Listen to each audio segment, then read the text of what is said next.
Welcome to Ruined by the Internet. I'm Gareth King.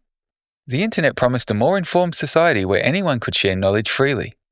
However, many people feel it's led to a crisis of trust where expertise is constantly challenged and huge numbers of us struggle to discern fact from fiction. Joining us today is Terry Flew, a professor of digital communication and culture and co-director of the Centre for AI, Trust and Governance at the University of Sydney. With Terry's deep understanding of what's broken down, today we're asking, has the internet ruined trust in information?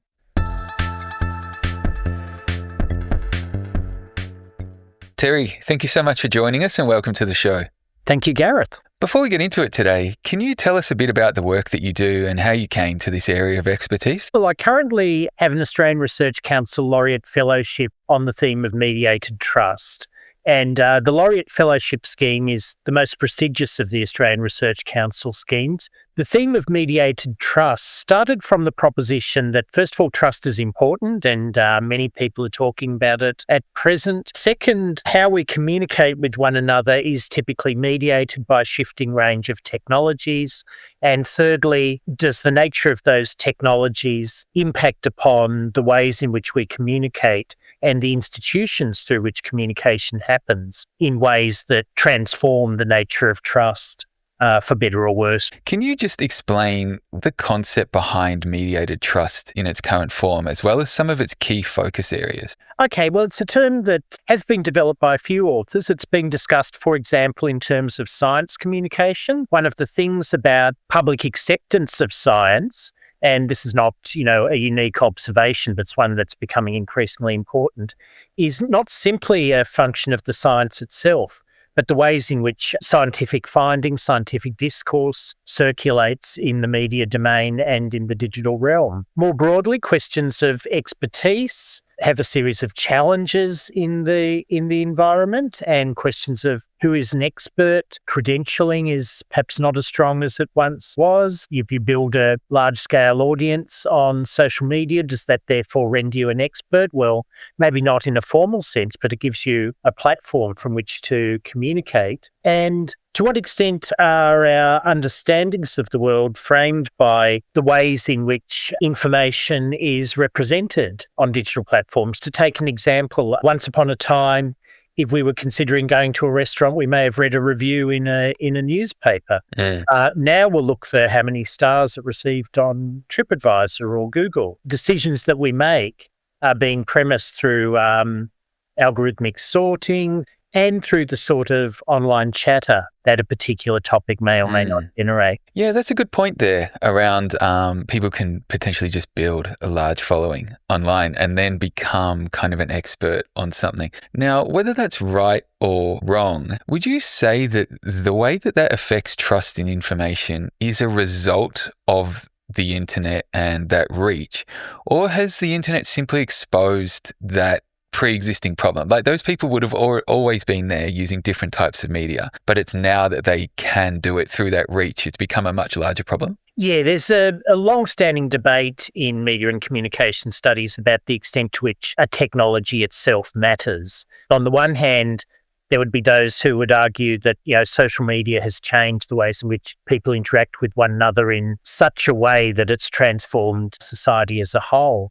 On the other, there would be those who would say that a lot of the underlying factors that lie behind a crisis in trust, whether they be economic inequalities, political corruption, questions around the legitimacy of government decision-making, corporate malfeasance, these sort of factors are in play, and maybe social media is the outlet through which popular discontent is expressed. I think either way, we do seem to be in moment that I think a shorthand description of it is anti-elite populism, where there's discontent with elites of various kinds. The difficulty, of course, is that elites are other people. Yes, that's interesting. I'd love to explore that a little bit more, because I think if we take the term elite just at face value, we can all understand what it could typically be referring to, but you positioning it there as other people, how is that manifesting? The US is a very obvious example. Donald Trump has very successfully identified, at least to that portion of the country that votes for him and supports him, that elites are people like journalists, Hollywood celebrities, Ivy League professors, and so you'd know the list. Going back a decade to the Central Park protests, the 1% movement. Is it the Occupy Wall Street Occupy one? Wall Street. They successfully defined elites as the 1%. And they were particularly focused on Wall Street bankers and financiers. So, both could be right in terms of identifying these elites, but which elites you choose to focus or not focus upon will help to frame the ways in which your own community of interest respond to the question. Yeah, absolutely. And I think that can all boil down to this othering, positioning a group. It doesn't, as you said, elite there could just be a vehicle to other someone else. We've heard it referred to as, say, the establishment, etc. as well. But we all kind of know what the sentiment behind it is. But as you alluded to there, it's not just affecting one thing or another. It's affecting everything at the moment. What would you say are some of the most significant crises of trust right now within the world's social, political, and even economic institutions? Well, I think one is the crisis of trust in expertise, that our experts simply an unaccountable elite, and the ways in which this is manifesting itself in skepticism around a range of claims. Climate science is a very obvious one. Trust in the media has definitely been one, and we may want to talk about that further with regards to Australia, which has particularly low levels of trust in the media, trust in government to be serving the public interest and not self-interest. Certainly, there are identified consequences of low levels of trust that can be a barrier to innovation. It can be an obstacle to policy change. It can lead to an entrenching of vested interests because there's a reluctance to talk across the divide, because there's a difference between others who you disagree with and others who you hold to be unworthy proponents of an argument or morally defective or whatever. You can't really communicate across those divides. So, yeah, I mean, that's a great point. And I'd love to just go into that one a little bit deeper before we go on to that Australian trust in media that you mentioned there. I guess one of the features of the digital world itself is the way that we can curate our own little worlds of people that believe or say whatever it is that aligns with what we believe or say.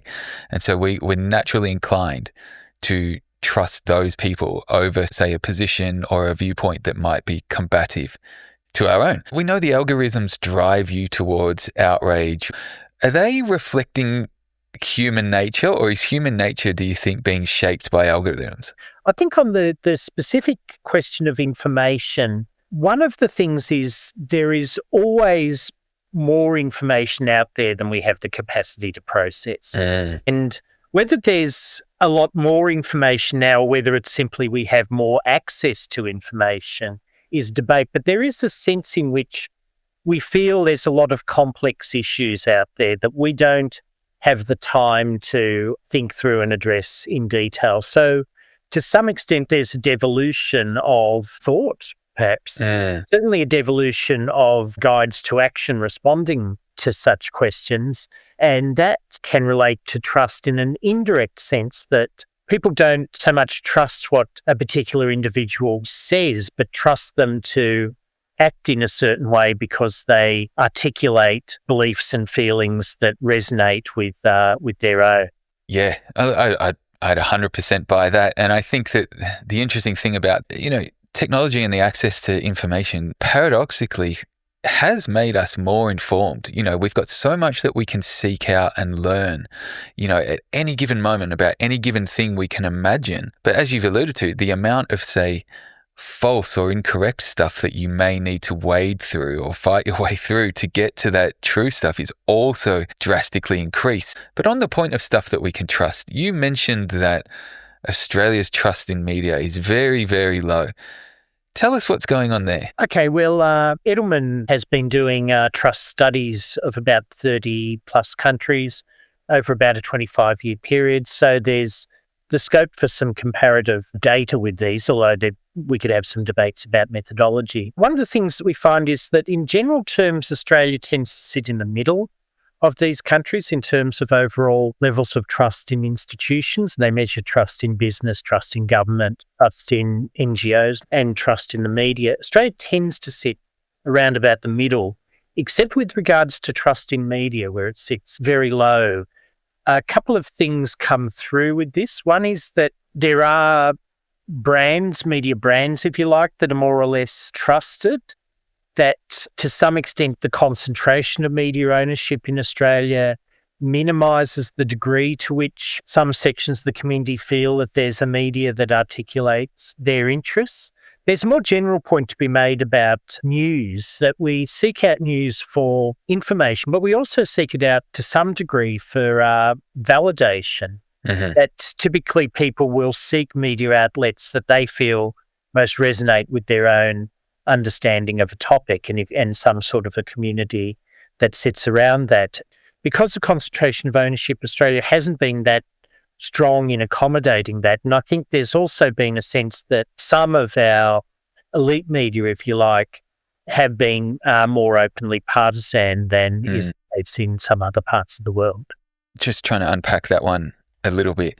Could this be caused potentially by Australians being less engaged with that news, or is it, as you said, it's more overly partisan, or is it the fact that there's just not as many choices? News avoidance has been growing in Australia, and the digital news report that comes out of the University of Canberra from an international project led out of the Reuters Institute at Oxford University finds a growth in news avoidance. So people feeling that they simply don't want to engage with a lot of this content. I think there's a distinction to be made, I think, between trust or distrust in particular media in contrast to other media. So you may meet someone, for instance, who doesn't trust the News Corporation papers but trusts the ABC, or someone who doesn't trust the ABC but trusts Sky News, or so on and so forth, as distinct from a more generalised distrust of the whole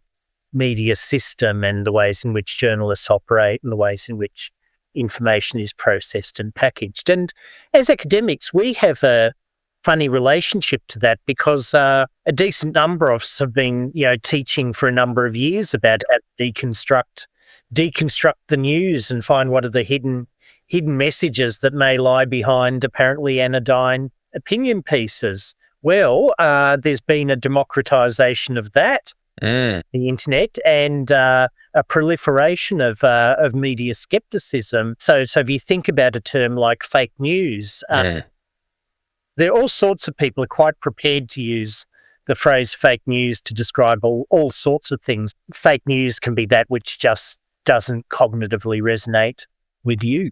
Yeah, no, absolutely. And I think that if people are looking to align their own views or maybe get them validated potentially, one of the things I've been reading recently is that there's an increase of people turning to, say, social media to get their news as a distribution method. Yeah. Now, that immediately rings alarm bells to me, knowing how social media can generally work. And obviously these larger, more reputable news organizations do all have social media, as a vehicle to be getting different pieces of content out. But as you said earlier, social does allow anybody to build an audience and distribute information through there.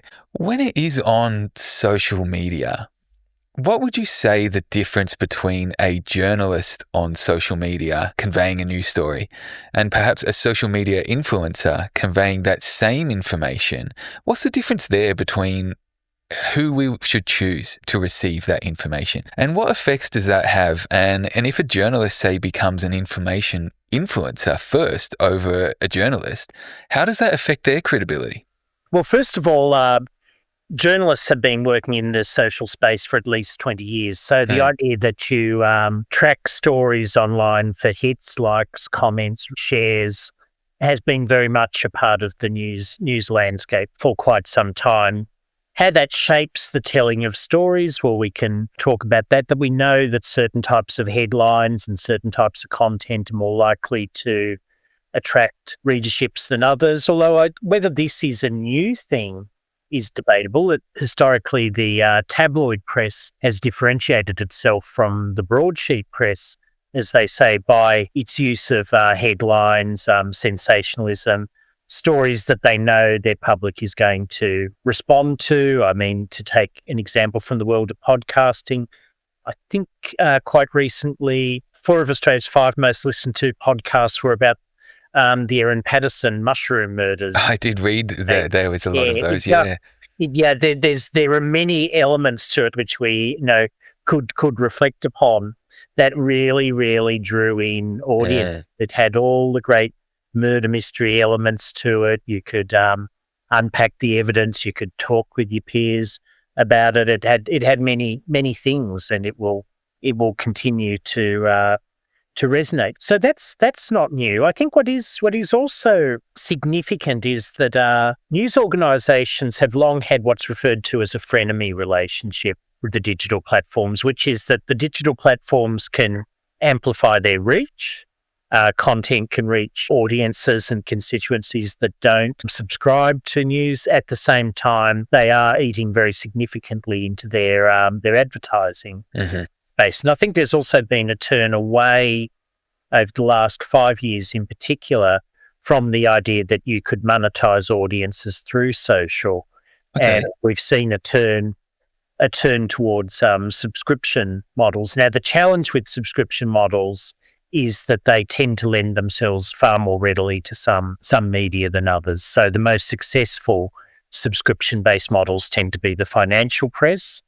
They have leadership that can afford the subscription, or which is getting the company to buy the subscription, and the financial press conveys information that is potentially directly of value to them. It's proved to be a lot harder to monetize a lot of startups, and this has been a significant barrier to the emergence of new platforms. And certainly, there's a quite telling history over the last decade of the rise and fall of a range of media news sites that sought to build on social.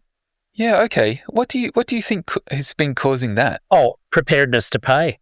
Okay. Yeah, preparedness to pay, advertising, some direct use of the law. So you might recall through the financing of Peter Thiel, the wrestler Hulk Hogan successfully bankrupted Gawker in the courts. I think just generally to be able to do these things over a period of time, you need a resource base that provides the foundation for sustainability. And the main ones historically have been advertising and subscriptions.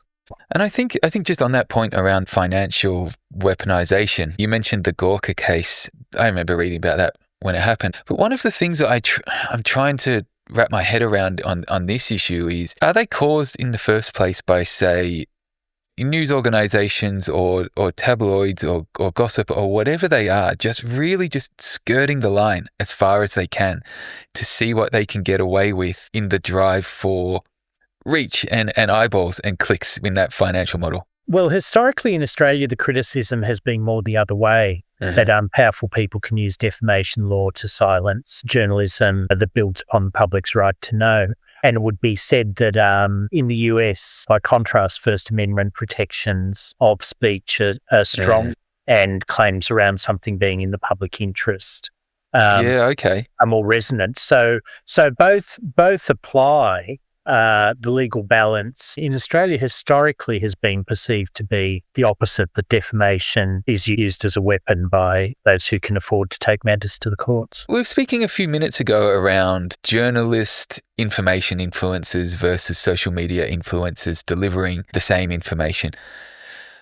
As we know, there's more of a shift as time goes of people choosing social media as their source for news. For, say, younger generations coming up now who have grown up getting their news from social media rather than, say, putting on the TV or a newspaper or anything, what does trust in information even mean? Like, if their most trusted thing is social media, is it simply a shifting of where the label trustworthy lies?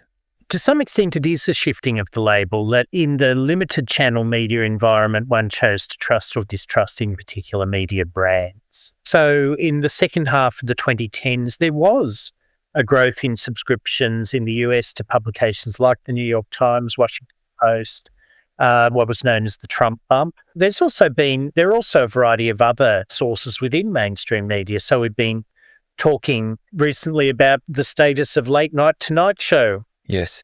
hosts and alternative ways of getting news across. So, to take a figure from some time ago, we know that at the time of the 2013 federal election, twice as many people were watching the Gruen Nation show covering the election as watched the leaders' debate. Perhaps in terms of trust, one way to think about it is resonance. Do I, as a viewer or a listener, find this person's perspective credible?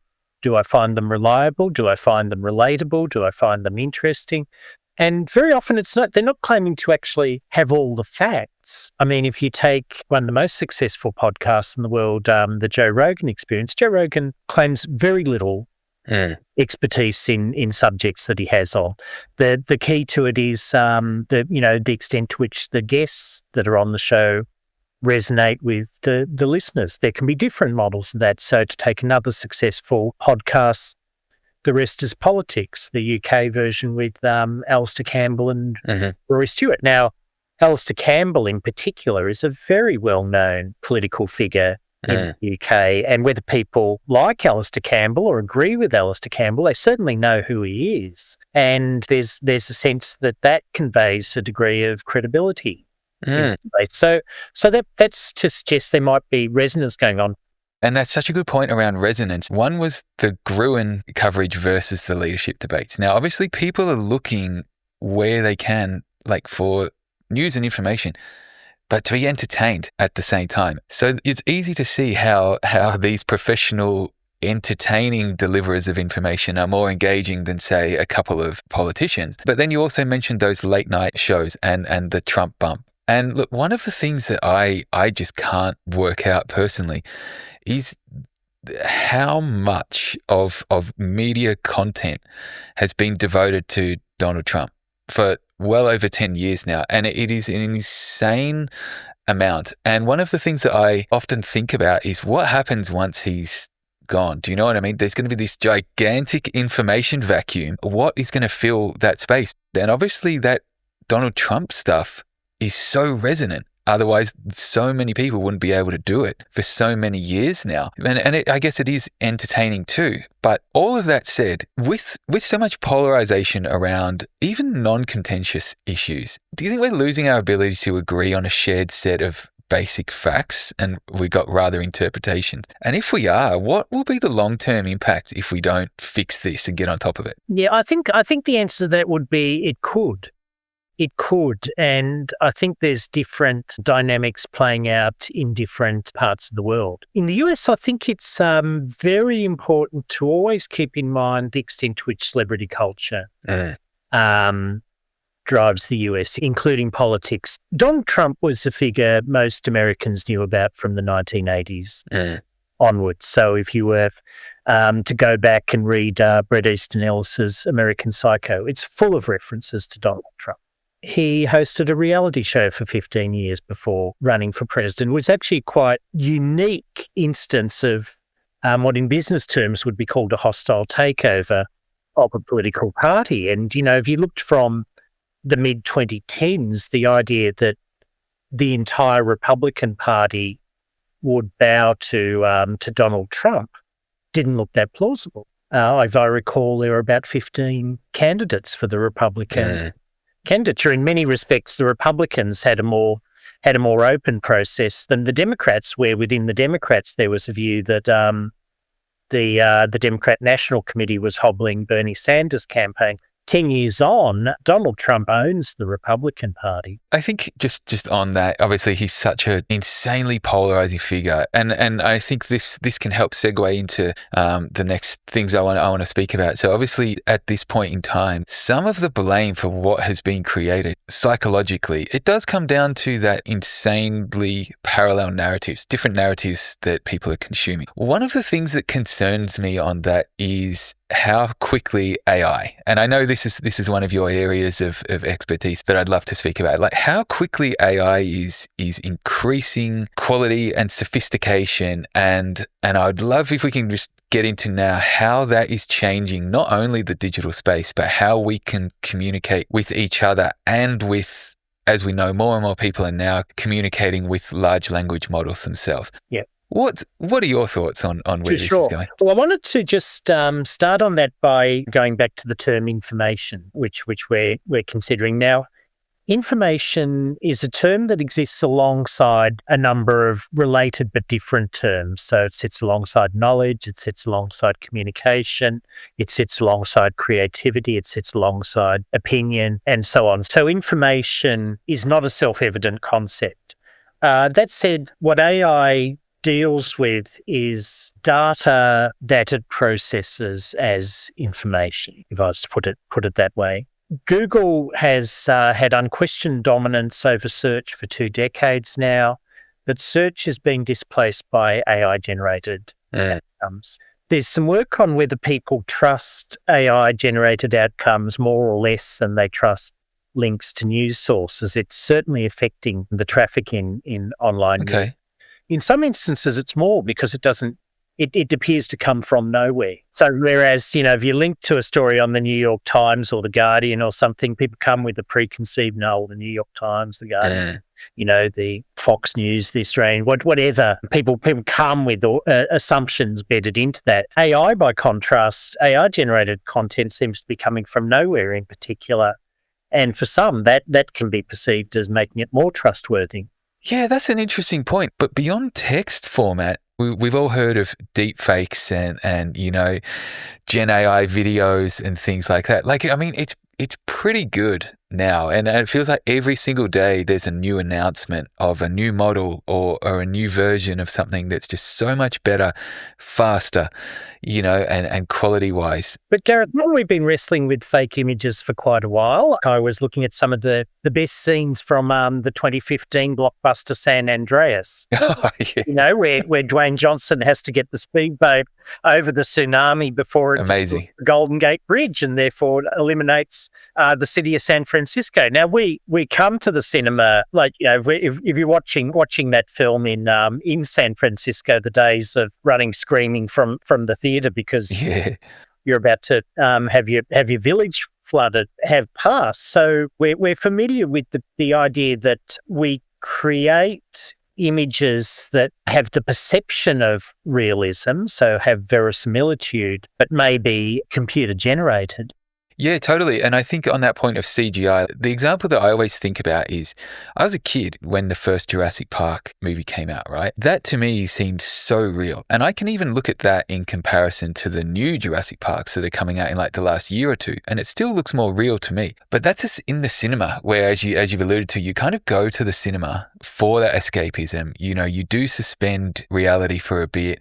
You do suspend disbelief and you just go, I'm being entertained here. Like you said, Dwayne Johnson in the speedboat, or another example for me is the Fast and the Furious movies. It's over time they've just got so ridiculous, and I'm I know this isn't real. This is just a movie.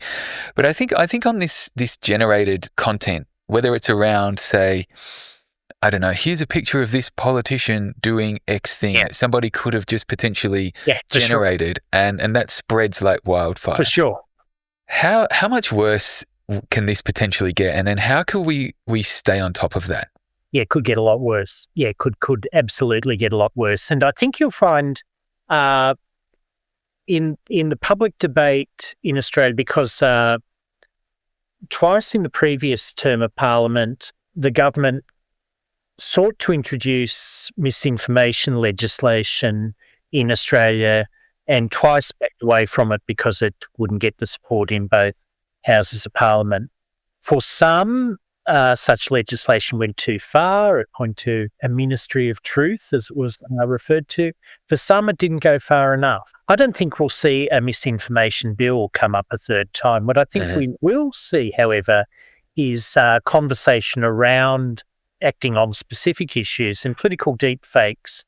If you poll Australians and say, should political deepfakes be banned, you'll get pretty much a 90% yes. Which is a lot more than you would get for should the government pass misinformation legislation. Right. Why do you think it's so specific to political deepfakes? Because I think umbrella concepts like trust, truth, information, misinformation can look like overreach. Right. By contrast, I think if you say we're going to act on a particular issue, I think that's more likely to get support. That said, the difficulty, of course, is that these things keep shifting. As soon as you act on one thing, there may be something different emerge. But look, as internet-based communication does continue to evolve and get more sophisticated in input, output, whatever, how crucial is a skill moving forward to be able to discern what is human to human versus machine to human communication? Machines don't necessarily generate false information. That would be my first point. And this is the positive side of things. Think about being enrolled at a university in a pre-internet era.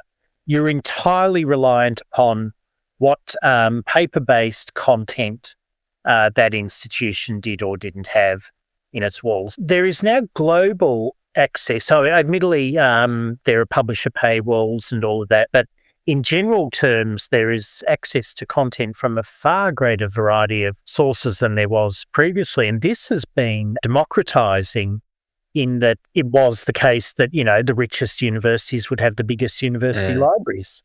If you can access all of that information online, you're in a quite different situation. There's a saying I've heard with regards to AI that it allows for a very quick movement from 0 to 90 in terms of knowledge of a topic. The risk is that you assume that because you know 90% because of AI, you therefore know 100% and you are an expert. Well, you're not. But that's the point at which being able to have a degree of discretion and nuance and critical thinking, capacity to filter, all of those things become very, very important. And in an odd sort of way, they make a case for a quite traditional sort of humanities education. Right. Yeah, no, totally.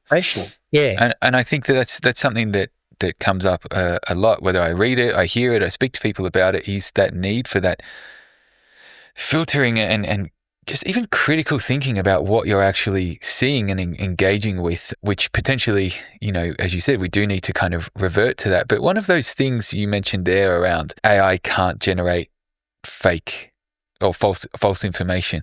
What if it's drawing from the collective information pool, which is being more diluted by people making false information? Yeah, I didn't say it wouldn't generate fully false. It will definitely generate informational biases. Okay, sorry, I must have misunderstood. Yeah. So I think I'd distinguish there between biases and outright falsehoods. Okay, all right, that makes more sense. I was a bit surprised. I was like, hang on, but look, you said there, you seemed hopeful that we can keep moving forward and figure it out, which is great, to end on kind of a positive note. So now you are hopeful. What would you say the methods are that we can use to regain that lost or any lost trust in information? How can we make sure that it stays that way? Well, I don't think you ever fully resolve these questions. From an individual point of view, interrogating source credibility is important, and that is important in the AI space. So if AI generates, an answer for you, check on those links. Yeah, for sure. You see if there are identifiable patterns in what source is being drawn upon to give you this information. More generally, I think that information is not the same as knowledge. Information is a prerequisite for building a knowledge base, but it's not the knowledge base in itself. I would say that identifying your information sources on a basis other than partisan agreement with your already held views is important. You need to vary that. You need to vary that diet, that information. No, absolutely. And I think not just even being aware of other viewpoints, but understanding where they're coming from, the theory of mind of other people as well makes everybody more informed. We just need to choose to actually engage with that stuff. And I guess once we're time pressed, it is so easy just to take stuff that you already believe in. But thank you so much for your time today, Terry. Where can people follow what you're up to?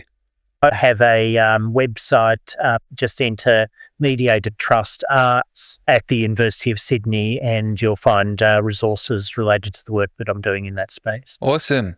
Terry, thank you so much. Hey, thank you, Gareth. For more info on what we've discussed today, check out the show notes. If you enjoyed this one, you can subscribe to Ruined by the Internet on your favourite podcast app and help spread the word by sharing this episode or leaving a review. I'm Gareth King. See you next time.